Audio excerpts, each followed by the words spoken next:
பார்க்க வேண்டியது வெற்றியை பார்க்க வேண்டியது வென்றவர்கள்.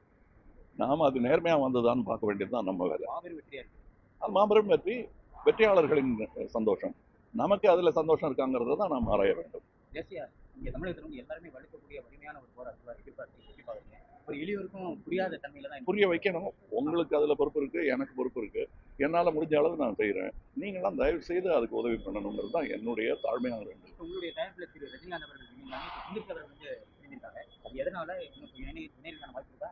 அதாவது இணையறதுக்கு வாய்ப்புங்கிறது வந்து அதான் போட்டிருக்காருல்ல பேப்பர்ல. அதுதான் அவருடைய கருத்து. என்னுடைய கருத்து நான் முதலீட்டாளன். என்னுடைய நட்சத்திரத்துக்கு பிடித்த கதையை எடுப்பதுதான் எனக்கு ஆரோக்கியமானது. அதுதான் அது பண்ணியிருக்கோம். முரண்பாடா இருக்குதா? இல்ல அவருக்கு பிடிக்கிற வரையில நாங்க கதை கேட்டுக்கிட்டே இருப்போம். அப்போ புதியவர்களுக்கு ஏதாவது வாய்ப்பு இருக்கா? வாய்ப்பு இருக்கு. எதிர்பார்க்கலாம். எதிர்பார்க்கிறோம். கதை நல்லா இருக்கணும். அவ்வளவுதான். அதுதான் நாங்க இன்னொரு கதை தேடிக்கிட்டு இருக்கோம். இப்போதைக்கு இது பண்ணிட்டு இந்த இருக்கோம். மாதிரியான கதை எதிர்பார்க்கலாம் சார். ஒரு அரசியல் எதிர்பாராததை எதிர்பாருங்கள்.